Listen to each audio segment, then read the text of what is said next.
When my daughter-in-law told me to leave, I smiled instead of crying. I don't know why I smiled. Maybe it was because I didn't want her to see how much it hurt. Or maybe I was already too tired to explain that the house she was standing in was once my whole life. The beach house was quiet that morning, the kind of quiet that makes your thoughts louder.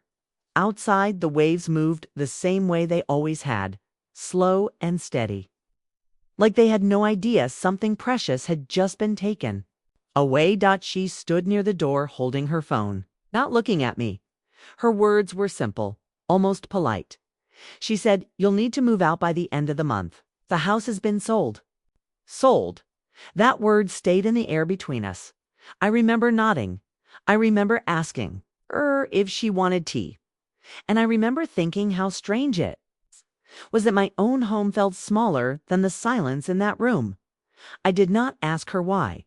I did not raise my voice. I did not tell her that my husband and I built this place brick by brick when our hands were still strong.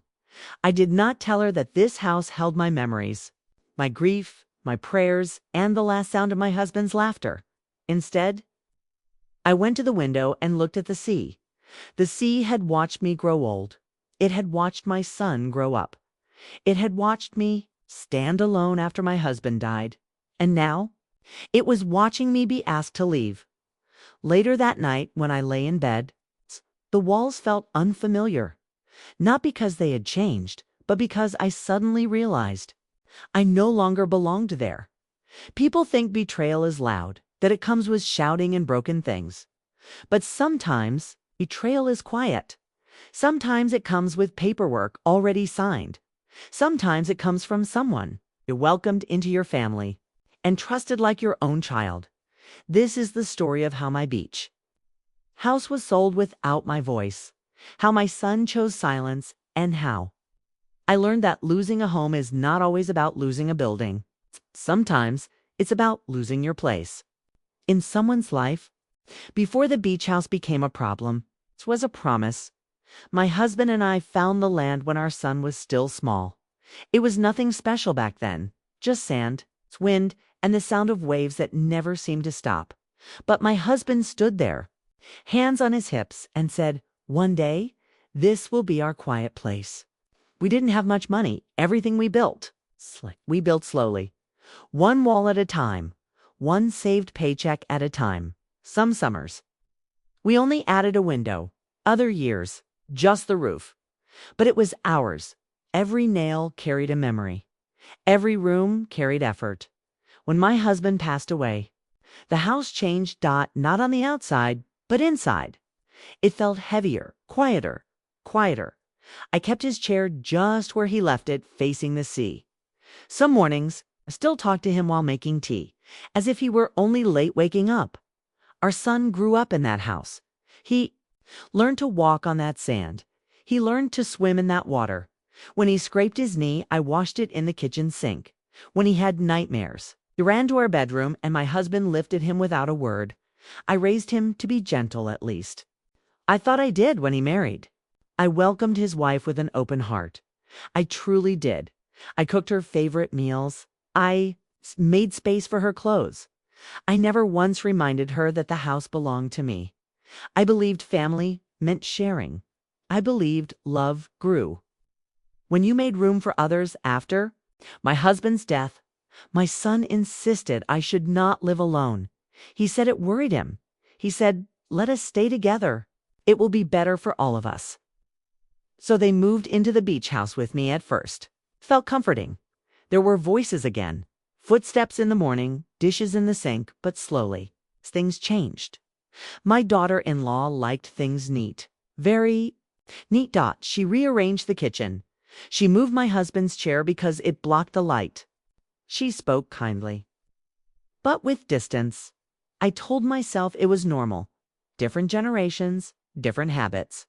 My son became quieter. He worked long hours when he came home. He stayed on his phone or went straight to bed. I didn't want to disturb him sometimes. I noticed decisions being made without me knew. Furniture arrived, walls were repainted, guests were invited. I would find out after everything was already done. Still, I stayed silent. I didn't want to be the difficult mother. I didn't want to be a burden.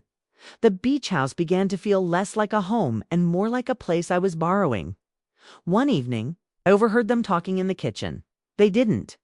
No, I was awake, Dot, she said. This house could be worth a lot now. My son said nothing. She continued. We could start fresh somewhere else. I sat on my bed, holding my hands together, telling myself not to listen. After that, small things hurt more than they should have. My pictures were moved into a box. My things were placed in one room instead of the whole house. No one said anything directly. And that was the hardest part. I told myself they were young. I told myself they needed space. I told myself love meant patience. I never imagined patience would cost me my home at night. I would walk to the shore and sit alone. The waves were the only ones who listened. I asked myself where I had gone wrong. I wondered when being a mother turned into being invisible. I still believed my son would speak up. I still believed he would remember whose hands built those walls. I was wrong. The first time I felt like a guest in my own home, which was over something small. I reached for a cup in the kitchen. It's the one with a small crack near the handle. It had been my husband's favorite, my daughter-in-law stopped me gently and said, "Oh, we don't use those anymore. They're old." Her voice was calm, polite, almost kind. She handed me a new cup, white, smooth, without memory. I smiled and thanked her. That was how it began. Not with anger, not with shouting, with quiet replacements. My routines slowly disappeared. Breakfast used to be early, with the window open to the sea. Now the window stayed closed. The house smelled different. Not bad, just unfamiliar sometimes. I felt like the walls were slowly being wiped clean of me. My son avoided my eyes more often when I asked him small questions. He answered with one word. Yes, later. I'll see. I waited. I always waited. One afternoon, I found papers on the table, legal papers. I didn't understand them fully, but I recognized the house address. I didn't touch them.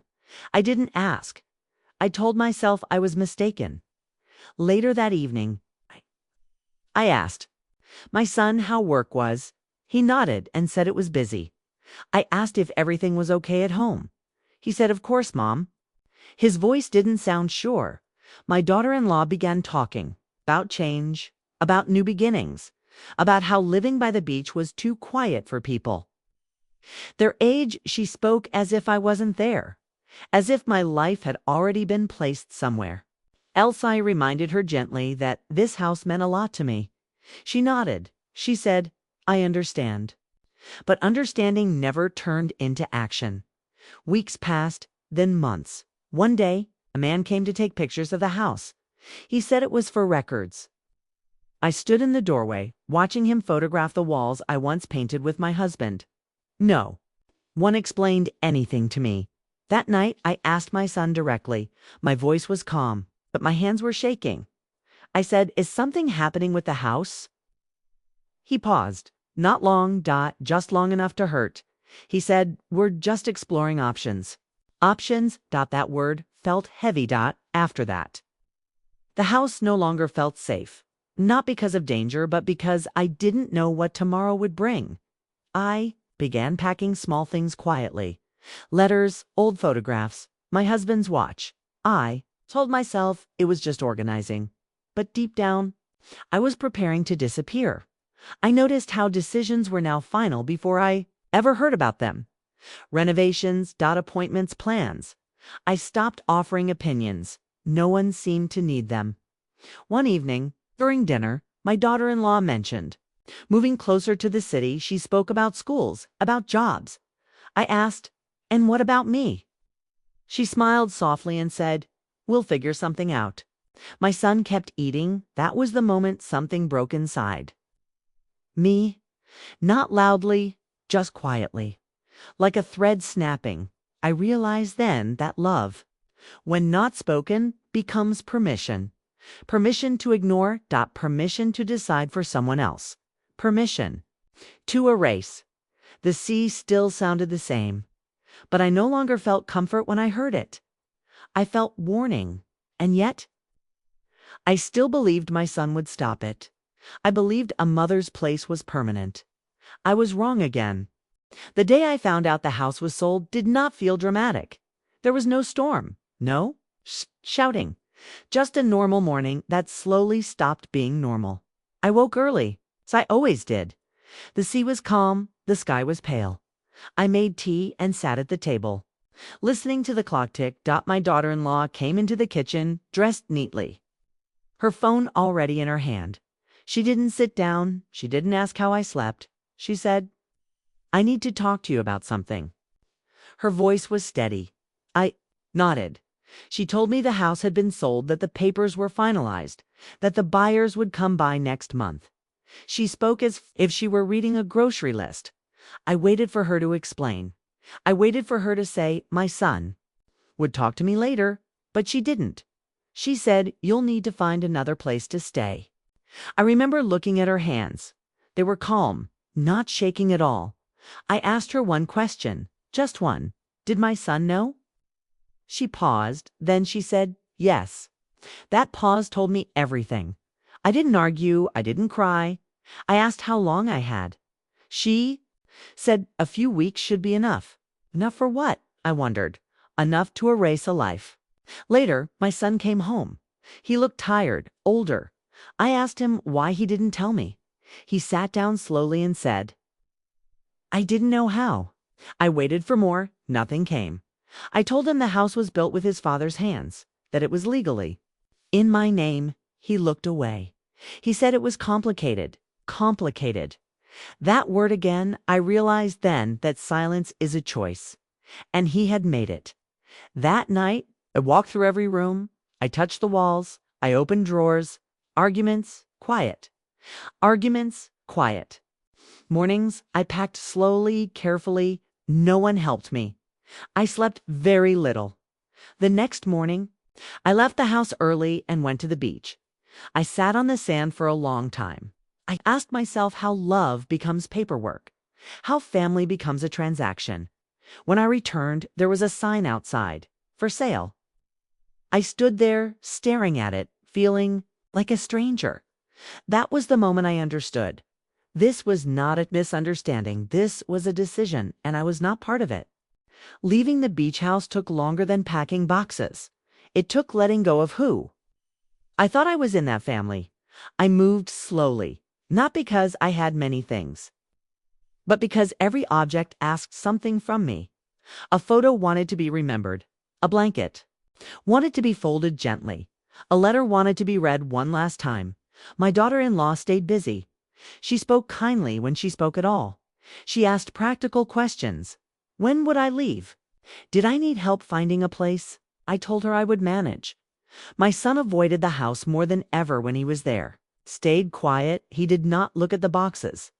I realized he was already somewhere else. I found a small apartment in town, not near. The C. Not near memories. Just a place with clean walls and a window that faced another building. The day I left. The waves were loud. The sky was gray. I stood at the door longer than I needed to. No one stopped me. I carried my last bag myself when the door closed behind me. It did not slam. It closed softly, like it had been waiting. The first night in the apartment was the hardest. The silence felt sharp. I didn't know where to place my shoes. I didn't know which sound belonged to me. I sat on the bed and held my husband's watch. I told him everything. I told him I had tried. I told him I stayed quiet because I thought love meant patience. I told him I was tired. The days that followed were slow, painful in a quiet way. People ask if I was angry. I wasn't. Anger needs energy, and I had already spent mine trying to hold a place that no longer wanted me. What I felt was grief, not just for the house, but for the belief that family always protects. Weeks passed, then months. I learned the shape of my new life. Morning tea by a different window, walking past shops instead. Of learning that home is not always where your heart wants it to be. One day, My son visited. He stood awkwardly near the door. He said the new owners loved the house. He said they planned to renovate. I nodded. He asked if I was okay. I told him the truth. I said, "I'm learning." He looked relieved. That was when I understood something important. He did not come to apologize. He came to feel better. And I no longer needed to carry that for him. I did not blame him. I simply stopped waiting for him to fix what he had broken. I forgave him quietly, not for him, for myself. Forgiveness, I learned, is not a reunion sometimes. It is a release. I stopped dreaming about the beach. I stopped replaying conversations. I began planting small things on my green leaves, new growth, life. Did not become joyful overnight, but it became lighter. I realized that being a mother does not mean being owned, that giving love does not mean giving up your voice. The sea is still there. I know that, but I am here now, and that has to be enough. Sometimes people ask me if I would do things differently. They ask if I would speak sooner, if I would be firmer, if I would protect myself more.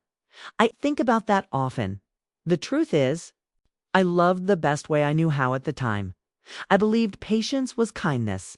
I believed silence was strength. I believed family would see my sacrifice.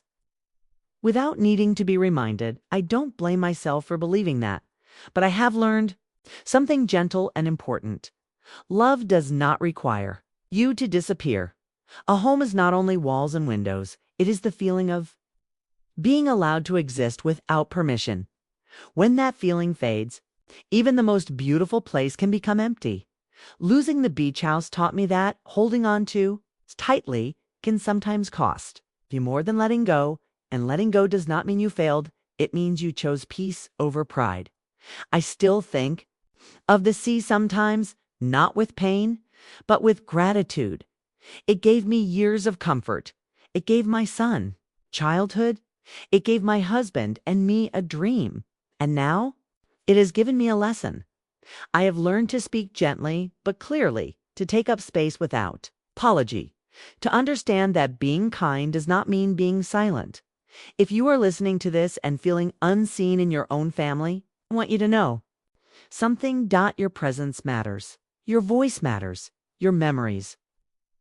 And if you ever find yourself standing at a door that no longer opens for you, remember this: some doors close not to punish us, but to guide us toward a life where we are finally enough on our own. I carry my past with me, not as a burden, but as proof that I lived. I loved and I survived, and wherever I am now, that is home.